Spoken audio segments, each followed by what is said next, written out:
I was nearly homeless by choice because I was doing the thing that all the cool married people were doing at peak COVID. I was getting a divorce. My first stop was a trip to an Airbnb. I had found this place on the northeast side of, or northwest side of Austin that was going to be my own little bachelor pad. It was going to have a nice kitchen for me to cook in and access to a pool. I was so excited. All I needed to do was meet the host, and she would hand me the keys to my new life. About an hour before meeting the host, I get a message from her, and she informs me that the place that I have rented has sprung a leak, and she can't accommodate me there, but she can accommodate me at another place where she has a private suite with 2 different bedrooms. Well, my idea of a bachelor pad does not involve sharing a space with a stranger. But I was so depressed that I didn't know what else to do. So I decided I would just go check in, because that sure was better than being homeless or crashing on a friend's couch. So I check in, she hands me the keys, and she tells me, after you go in, make sure you take a look at the house rules that will be on the desk inside of your suite. I walk into the apartment, and I look around, and I realize this was a bait and switch. I felt like I was in a grandma's paradise, complete with a dusty antique couch with these blue, ugly curtains that looked like they were the background at a high school prom in the 70s and knickknacks covering every square inch.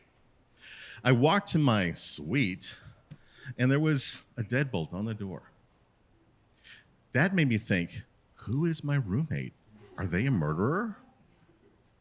I went into my suite, I closed the door behind me, I locked it, and I started to unpack my stuff as quickly as I could, just because I just wanted to feel at home and get comfortable. That's when I noticed the paper on the desk.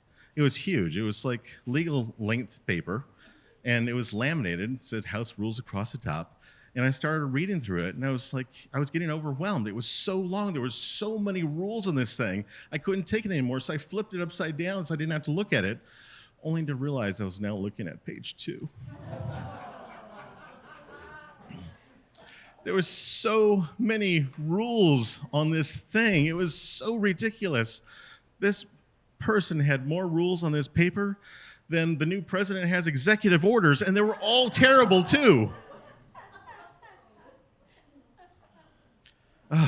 There were things like no guests other than the person who's rented the suite. This includes family, friends, coworkers, significant others. I really wanted to make sure that my kids had a place to come and hang with Dad. It said no parties or gatherings of any kind. I really wanted to have my friends come and hang out with me because, you see, I'm an extreme extrovert. And an important part of my healing is spending time with people that I love and care about. And not being able to spend time with them was stealing the superpower from me. It said no access to the pool. That is only for owners and their guests. Well, it was September in Austin. It's pool season for another 2 months. No alcohol allowed whatsoever, except for maybe an occasional glass of wine with dinner. Now, how's she going to regulate that? But also, I had stopped at the liquor store on the way to check in. How else was I supposed to how was I supposed to drink and take care of my therapy for depression? I needed that. No tampering with the cameras in the common spaces. What? Cameras? She's watching me? She's recording me? What kind of creeper is this host? If there's another guest in the other suite, do not interact with them. Everyone is entitled to their privacy. Are you kidding me? I talk to everyone, and a captive audience is my specialty. This host was the host from the depths of hell. She was cramping my style and really, really having a negative impact on my dad bod summer. I didn't know what I was going to do, but I just got myself comfortable. Time would pass. A few weeks go by. One night, I get home after being out, and guess what? My host is there. She is meal prepping for the week in my kitchen. I was stunned. The best part for me, though, was I walked up behind her because she didn't hear me as she was cooking. And when I said hello, she was so scared that she jumped like a cat who had accidentally fallen in the toilet and jumped out and hit the ceiling. It was amazing.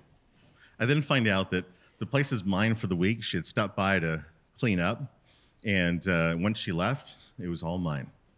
So she leaves. A little bit later that evening, I'm realizing that I'm all alone.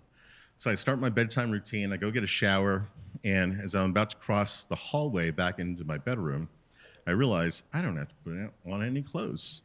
So I walk across the hallway naked, even though I know there's cameras in the common areas. The next day, I took it a step further. I got naked just for the heck of it. And I walked out with my water bottle to the kitchen to refill it, walking right past the cameras. I didn't care. If she wants to be a creeper and catch this on video, that's her problem, not mine. The next day, I took it a step further. I poured myself a glass of red wine without dinner, and I went and sat on the dusty old granny couch with my bare butt cheeks. I just figured with all this weirdness, with the last minute changes, with all the stupid rules, with the cameras in the common areas, this was retaliation for me. And she deserved it. Then the next day, I'm out, and as I get home, I realize the sliding glass door to the patio was open. And I was like, oh, shit. I didn't remember leaving it open. So I'm looking around to make sure that nobody else is in there. Then I checked the other guest suite, and it's locked, so I wasn't sure what to do. So I did the obvious thing. I messaged the host, and I said, hey, did you stop by today? Because the sliding glass door was open. And she says, no. And then I thought, well, the next best thing to do is to ask her to watch the video.